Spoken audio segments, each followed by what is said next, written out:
Welcome to the future of Minecraft.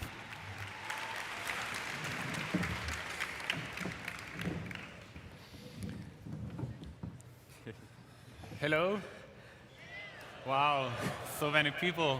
Yeah, that's amazing. I hope you have been enjoying yourself here today, right?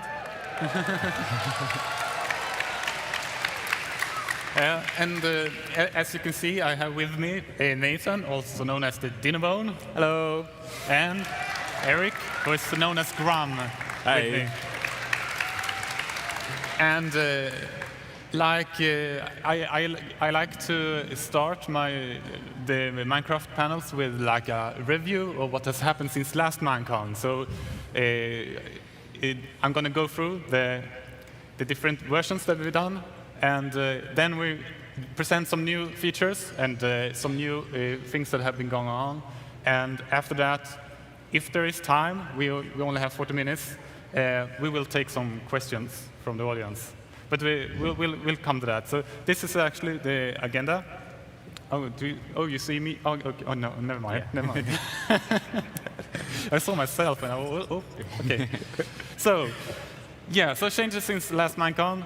Then a little bit what has been updated in the game that can't actually really be seen when you're playing it, but it's very important for like the plugin API that we've been talking about for several years now. We're also going to talk about the new launcher. Actually, Eric is going to show you some things that you can do with the launcher, since not everyone maybe have understood why we created the new launcher. Mm-hmm. And then we have some like secrets, or not really secret, but some other stuff we want to talk about. So, but let's start with the changes since last MINECON. And at MINECON, we had actually already started working on the update that would become the Redstone update. Yes, but so we were already working on what would be 1.5, and then we have been doing the 1.6, the horse update, and just recently the 1.7, the update that changed the world. So we made 3 major releases. We made 6 patch releases and about 49 snapshots. All of this information is conveniently gathered from the Minecraft wiki. So thank you for keeping us up to date. And each of these new versions have become more and more complex, especially considering, well, not especially, but much thanks to that we actually have a bigger Minecraft team now. So here's some stats that you probably can't see, but you can see the bars, which is important, the important part. And what they show is that it's the number of lines that have been committed, that means contributed to the source code, and how many lines that actually have been changed. And the last bunch of bars says it's the 1.7 release, and the red bar shows how many committed Java lines of code, how many Java lines of code that have been committed to the repository. And you can see we changed a lot. I think it's like almost 600,000 lines that has been contributed. The green bar is the amount of actual differences that can be found, and that's about 200,000. So, as you know, every time we do an update, the current mods tend to have some time to catch up. And yeah, it's slightly worse this time, and we're very sorry about that.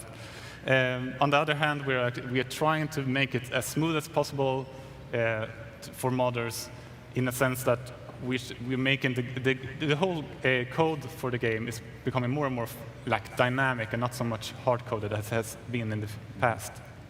Anyway, so let's talk about 1.6. Oh no, 1.4, sorry. And then 1.5.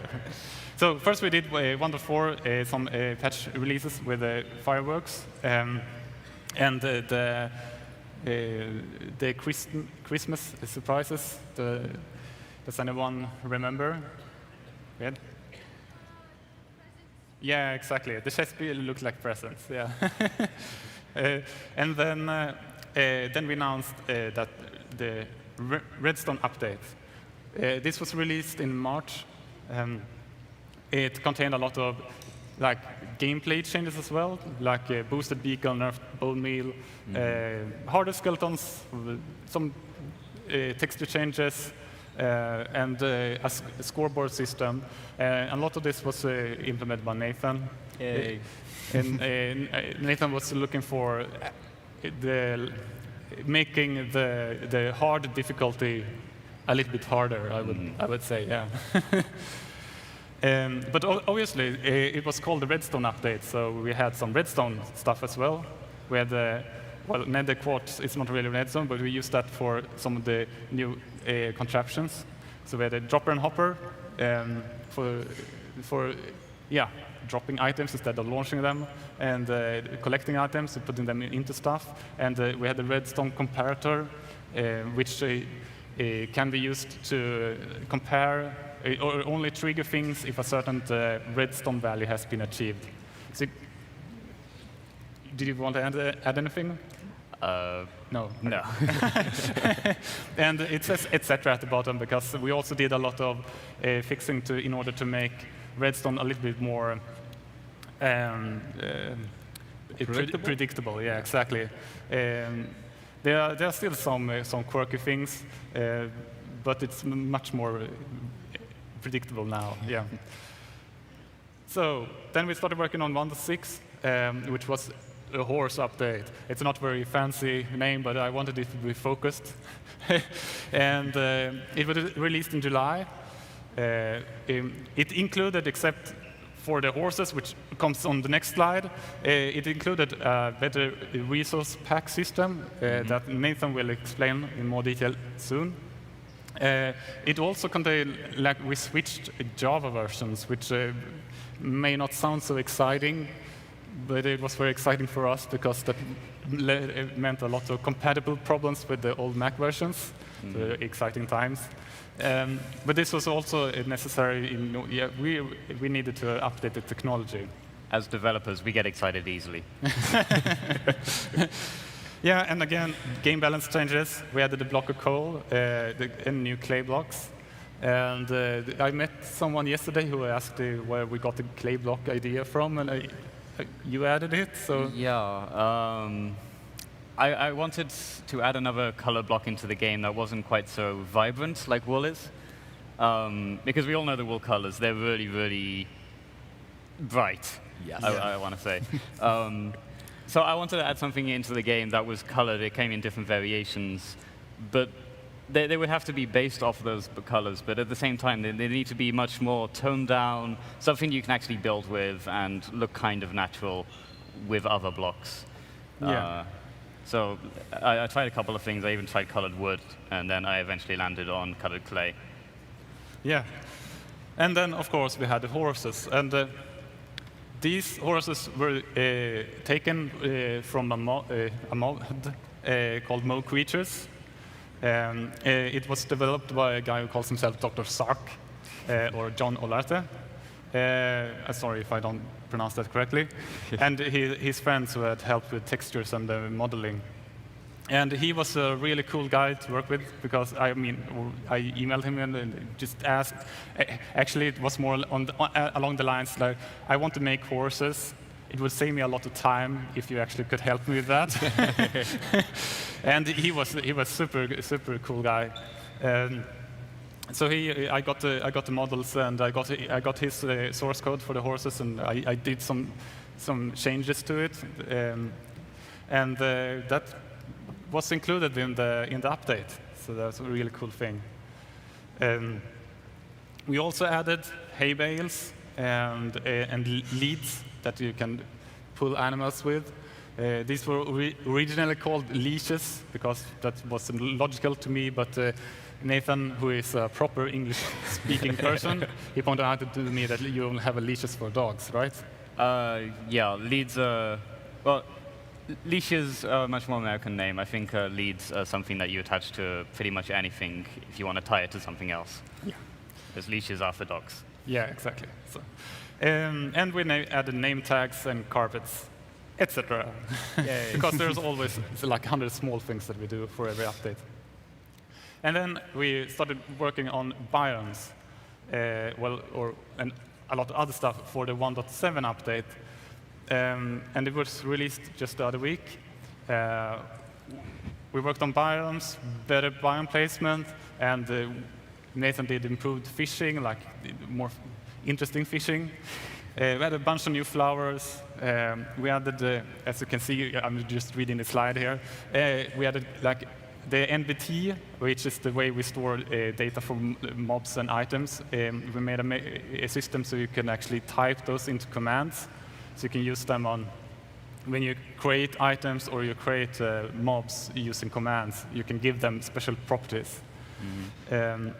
And we added a lot more options for visual quality. So we have what is called MIP mapping, which gives you it changes the texture based on how far it is from the viewer, and it improves the quality of the whole scene a lot. Yeah. It also there's also something called the super secret setting with settings, which changes the shaders, so you get a really big difference. And I'm sure we have someone who will tell you more about that in a second. Yeah.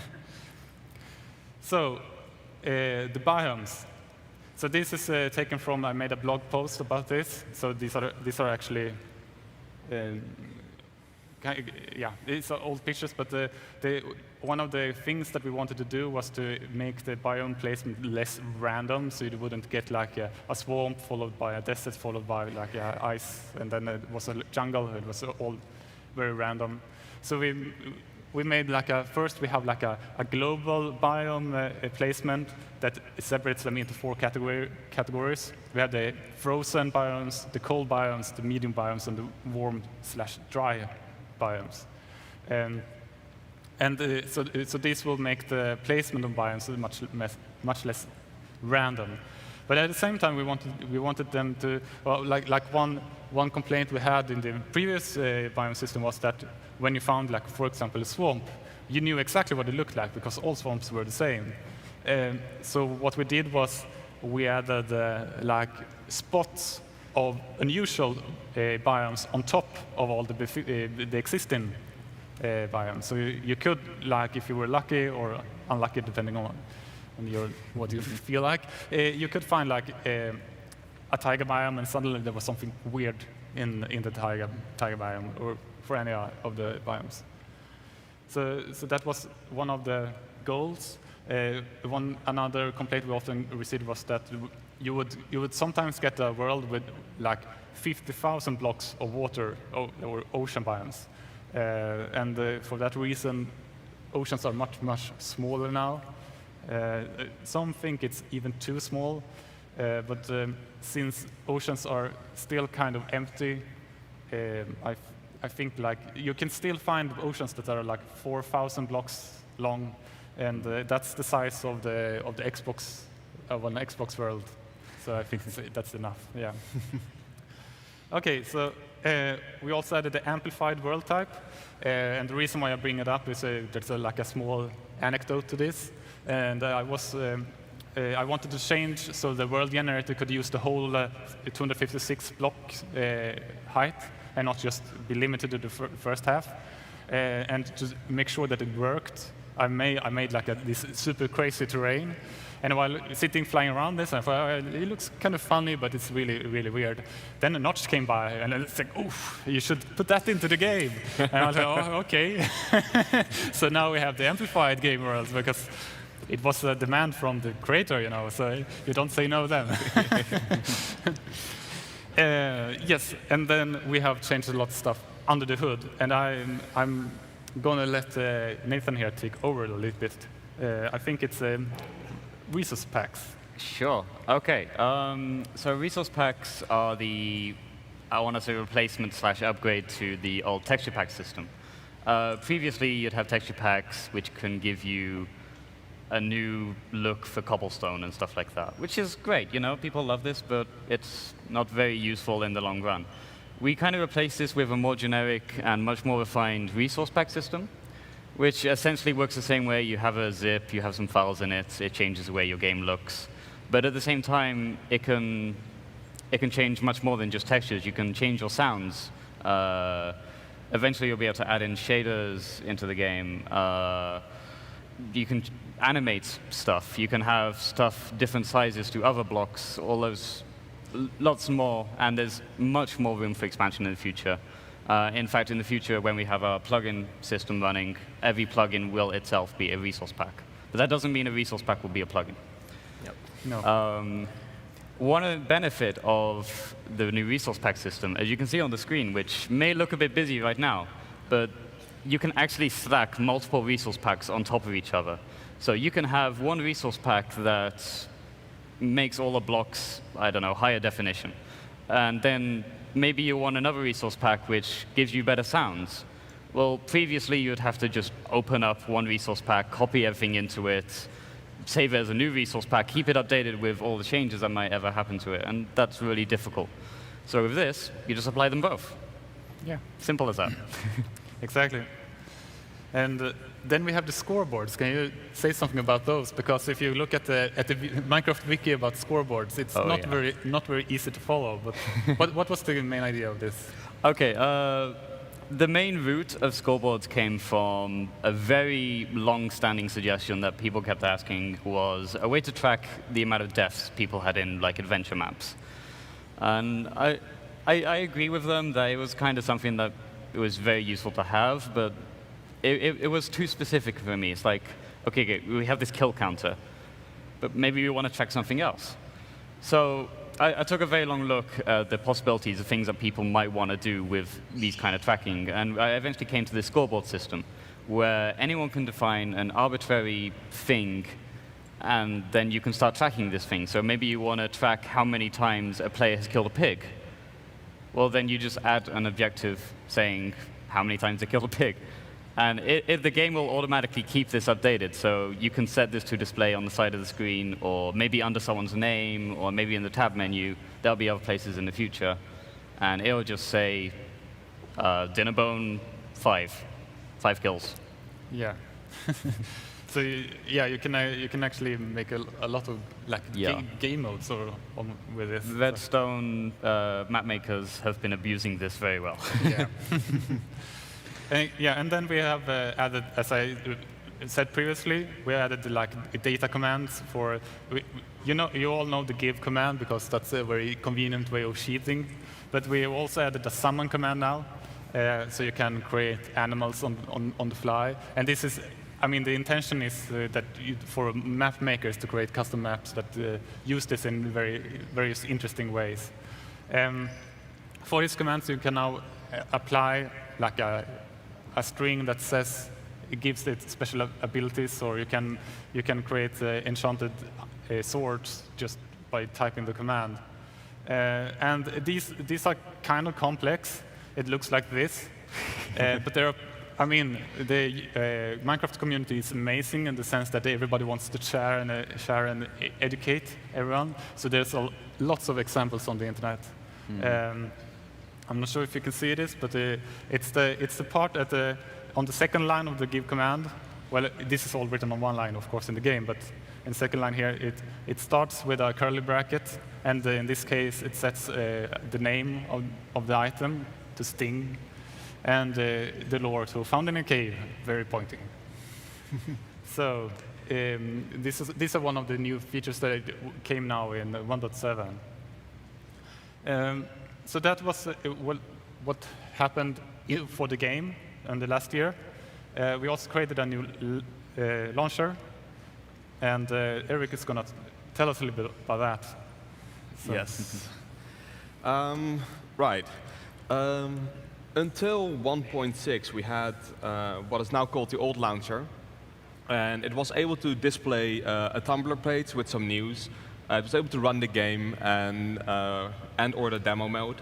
I don't actually think we actually released that version, or we weren't actually able to push out a version that would allow people to run the demo mode easily. Yeah. That is something we can do right now, and it could also let you play offline mode. For us, that wasn't really enough, and we had a lot of requests from the community to be able to change some advanced settings, and we had a request. We had some requests for features ourselves as well. Some of the things that we really wanted was that it would be updatable. So ideally, when you started it, it would try to see if there's an update, and if there was an update, it would download it and install it for you. That is what we have right now. Another thing that we didn't have was asset management. So all the sounds and textures and all the things that we would want to have downloaded from our servers were always downloaded by the game itself, which didn't really give us much flexibility. So we worked around that, and the new launcher can actually do that for us now. Another thing that we added was the ability to update the libraries that the game is actually using. We solved quite some problems with that already. For example, I think there were some crash bugs on Linux that were solved by just having a new version, and there were some other issues on OS X as well. Before, we always bundled everything with the game, or we downloaded static things, but now we have full freedom in downloading and adding things for specific versions. And now that we're arrived at versions, which is, I think, the biggest feature we have in the game, in the launcher right now, is that you can actually use it to launch old versions or snapshots or pre-releases. But not everyone seems to really know how to do that. So I'm going to do the thing that you probably shouldn't do on a presentation, and we're going to demo it for you guys. So bear with me for a second, because all is tangled here. Right. I don't have internet here, so it will look slightly different than it normally should. So normally there would be a Tumblr page that you all know, or some garble things, but we'll fix it in the future. Right, so to normally start the game, of course, this would not say play offline, but we are offline, so it will play offline. And you can just start the game and play like you normally do. So what we added is something called profiles. When you start the game and you log in, a profile is made for your username, for your Minecraft username.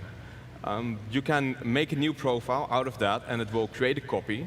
And in this case, I will run a really old version, version 1.2.5. It is not that old.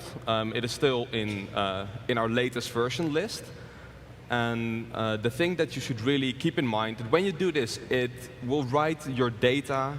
So all of your world saves, it will be written in the form that the game did it at that time.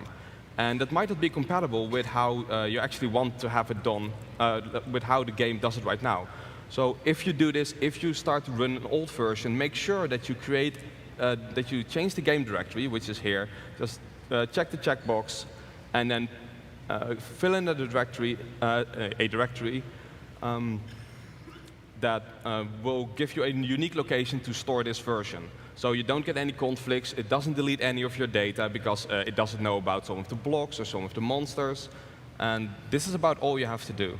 So change the game directory and select the version you want to have. In this case, we want to have release 1.2.5. Save the profile. Make sure that it's selected over here. And then you can just play version 1.2.5. We've gone back in time. Yes. Yay. And with the back in time, we can actually go back way, way further. So let me just make another profile. And I'm not sure if you guys can read this, but we actually, when we found out that we could relatively easily launch old versions, we started to look for all the ancient versions of Minecraft and all the ancient versions we could find. And Marcus actually noticed that we were doing that, and he gave us one of those really, really old versions. And it's actually that old that the game isn't even called Minecraft. It was called Ruby Dung back then, and it was like one of the first development versions that was ever made. So let me just select that one. For this one, we do have to select an extra checkbox. And when you're at home, if you read this message, this will actually warn you that it might not be stable, it might crash, it might be missing features, so you should really change your game directory so you don't have accidents with your current world. And then in this list, which will, if we are online, will be significantly longer, I have a very, very, very old version. And I'll just save the profile, make sure it's selected. Yeah, that's the list of the versions that you can load. Yes. Yeah. And it will automatically download everything needed for it, and hopefully it will work. We can't really test it on every system, of course, but all the versions that are available did work when we added them to the launcher. And this is a seriously really, really old version. And you can see the Steves, they're very, very happy. They're flailing about.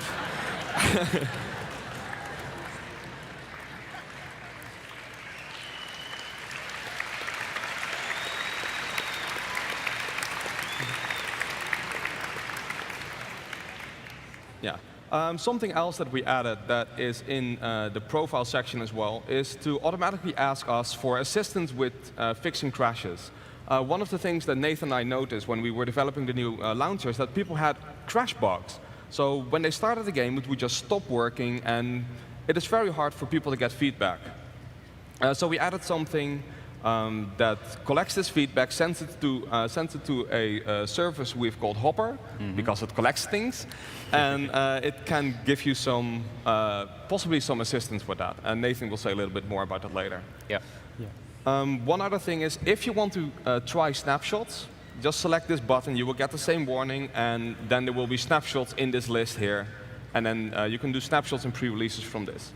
Yeah. And, yep. Thanks. And I'll give it back to Thanks Jens very now. much.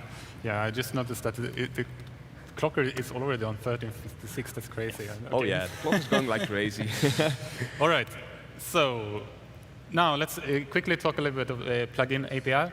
We've been talking about this every MINECON, and we'll continue to talk about this for the future. We've been doing a lot of work in order to make the plugin API possible, and we have high hopes for 2014. But in order to make it even more likely that we get somewhere, we have increased the Minecraft team. And I was hinting at this at the opening ceremony. Oops, whoops. So spoilers. Spoilers. So let's give an applause for Michael, who's coming up here.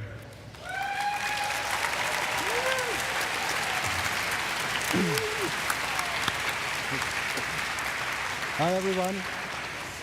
Can you hear me? Yeah. I hope you are excited to be here, as I am. I will quickly introduce myself. My name is Michael, known as Sarge. Yeah, people recognize you. I'm a game developer since 2001, and since 2010 I work on the project that created a Minecraft coder pack. Most people that make mods will probably know about it.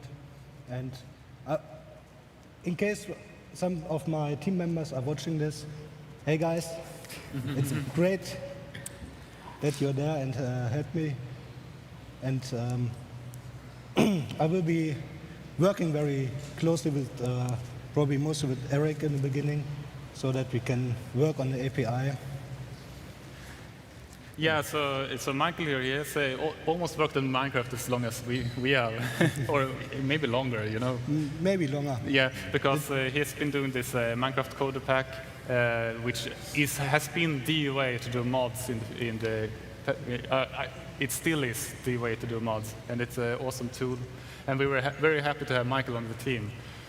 But we have one more person who is also from the Minecraft community. His specialty is more towards rendering and technology, and he's a really cool guy. So give an applause for Ryan.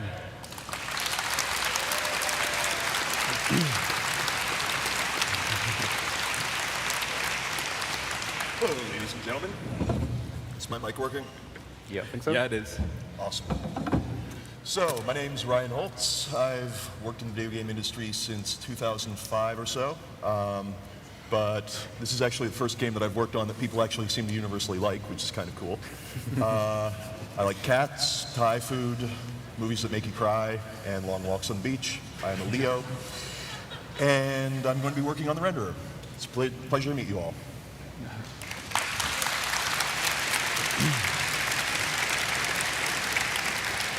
Yeah, so Ryan has already moved to the office in Stockholm, so it's going to be a good year. So we are That's the night. That's what the slide was hoping for. Yeah, we are high hopes for 2014. It's going to take a long time to make this system so flexible as we want it, and we're taking it step by step. I mean, if you remember the graph I showed you in the beginning, the coming updates will probably have even more changes. Oh yeah. Yeah. So now I'm going to move over to a little bit of the other stuff that I was hinting at. So we have first, a lot of people ask how to give suggestions to us. And it's actually, we love getting them on Twitter and email, but it's very difficult for us to like take care and like handle them properly. So what we actually prefer is if you can go to the Reddit community called Minecraft Suggestions, make your suggestion in a new post or try to find one that has the same idea. And if you find one, then you upvote it. Because then when we are bored or we have some extra time and we're like, oh, what can we do with this game? I don't have any ideas. Then it's an awesome place to go and like then we can browse and we can see on it, oh, this has a really cool idea or this has really many upvotes. It's a much easier way for us to take care of the suggestions. So this is a great place to go. Also, we have a bug tracker. And the hopper, as mentioned earlier, it's at mojangatlassian.net. And don't make the polar bear sad. we have like, I don't know. 53% that is doubles. Yeah. It's that means like, what's that? 15,000 of the bug reports are duplicates. So try, but it's not only by check if the bug is already submitted, but also when you submit a bug report, make sure that the title clearly says what the problem is, because sometimes the title is "It didn't work," and even if someone else had the same problem, they will probably not find your end, and they will create another duplicate. But at the same time, we're super grateful for the bug reports. That's very, very. I mean, we're very grateful that you are actually helping us find these problems. Some of the bug reports are super detailed. I just want to say something about that. The bug tracker is actually run by a large group of volunteers from the community.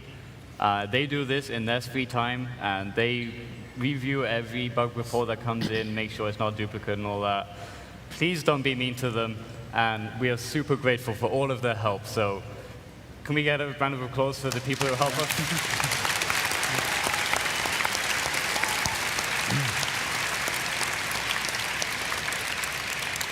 They make our lives just that much easier.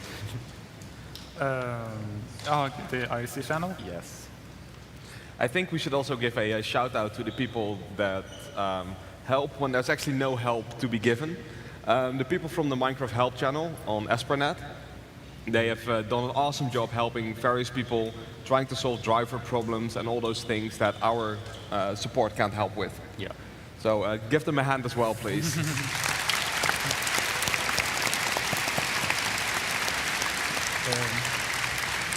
you want to say something about Hopper? Yeah.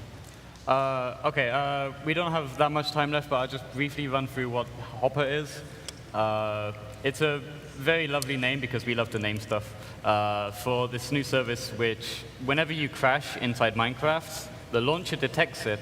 It asks us, hey, do you know what this crash is? And then if we've seen this crash before and we've tagged it, and we can recognize, for example, like, oh, this crash means that your graphics drivers are outdated. Then we can actually say to the user who just experienced this crash, in like under a second, we'll just say, hey, this is because your drivers are outdated, click this link, we'll help you with it. And it has been a great help, I think, for lots of people who have had issues with crashes in the past. All right, so now some new stuff.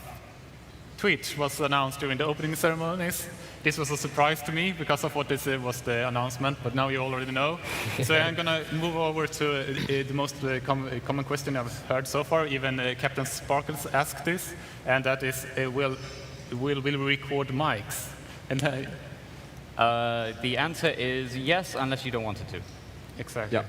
And another thing that wasn't really mentioned so far, and that is really good if you actually want to use Twitch, is that we will have chat integration within the game. So you will be able to see what the people watching your stream are chatting to you really in the game. And We've actually gone a bit higher than most other games. I think, in fact, we're the first game to actually provide this. yeah.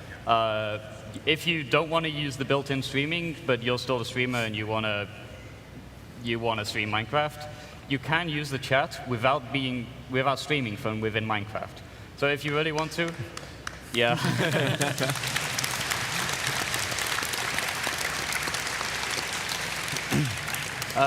So if you want to stream with something else, or maybe you're not even streaming at all, you just want to talk to people, you can do that from within the game. There's also some filtering options, so you can say, I want to see chat from everybody, I want to see chat from subscribers, moderators, or nobody. Yeah, it's going to be good. and next up is Minecraft Realms, which is our kind of server service. And I'm not going to talk too much about this, but we're opening the doors now. And in your swag bag, you have a gift card that is worth 30 days on a server. This does not mean that all of you have to create your own world, because you can combine these gift cards on the same world. So if all of MINECON goes together on one world, it will be up for a very, very long time.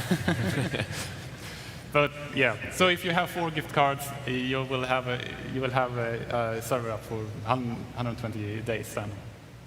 Yes. Now I don't. Yes, it was done. Yes, thank you. So we made it. And we have like 3:30 remaining, so we can take like 2 questions. Yeah. Do we have anyone? Oh, we have a Yeah, mic we up have a front. mic here. Okay. By the way, to while you're all... Dinnerbone, Oh. what do you have to like further improve the mobs? I'm sorry? Like what are you doing to further improve the mobs? How we program them? Like what new movements or anything are being added into the game? I'm sorry, I don't understand. Yeah, I don't think the speaker setup is good here. No. Yeah. Can we? Yeah. No. No. Okay. Sorry. Sorry. I'll answer your question when I get back down there. Oh. Sure. Hey. So I really love when you guys do seasonal things, like when you have the pumpkins on the zombies, and when we had the chests that were Christmas presents. The seasonal events, yeah. Have you ever thought about doing something weekly, like that happens, like in Animal Crossing, there's KK Slider on Friday and Saturday nights? Like I don't know, a mob that appeared like once a week, like something like that? Okay, so the question is, have we ever thought about kind of expanding the seasonal surprises we do, like Christmas, chests, Halloween, mobs and all that? There's one feature that I really want to work on, which is game seasons, where the game actually goes through different seasons. Yeah. And I think this would be tied into that. I can't say when that's going to be done, but it'll be tied into it.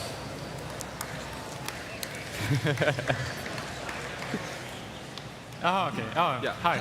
Hi, my name is Justin, and I would like to ask, at what point do you think that while you're developing the game, you'll reach a limit where you've reached a limit with the engine that will warrant the use to actually make a sequel? I'm sorry. Can you speak really close Sorry. to the mic, please? When you, at what point do you think that you've added so much to the game that you've reached the limitations of the engine that it would warrant a sequel to Minecraft? Okay. At what point we reach the limitations of the engine? The Yeah. Minecraft engine. We're actually trying to actively remove these limitations right now, and that is what is making it relatively a long process before we can actually get to the plugin API, because in the plugin API, all of these limitations, or at least most of them, should be removed. So if it was up to you guys, you'd never actually make a sequel? No, exactly. I mean, That's excellent. Thank you. there's a limitation on computer power, but yeah. Yeah. You're welcome. Yep. We have time for a Why very is it quick the one. server owner's job to get rid of hackers from the game? And what plans does Mojang have? What plugins does Mojang have? Sorry? Why is it server owner's job to get rid of hackers from the server? What plans does Mojang have to combat this? What language? No, what, No. the question is about people that are griefing the server, hacking It's the server. not griefing. It's more specifically hacking on the server, using illegal hacked clients to hack on servers. Using illegal hack clients to hack into people's servers, and what do we do to prevent this? Well, whenever we know about something that is exploitable, we'll try to fix it. So Yeah. if there's something out there that is, yeah, I don't know, that's actually bypassing some of the basic things, then Any let us know. exploits, we try to fix them, and we usually end up doing a release like as soon as we hear about it to Yeah. try and fix them. All right. Okay. Okay. Thank you again, everybody. Yeah, we Thanks. seem to have run out of Thanks. time. Thanks.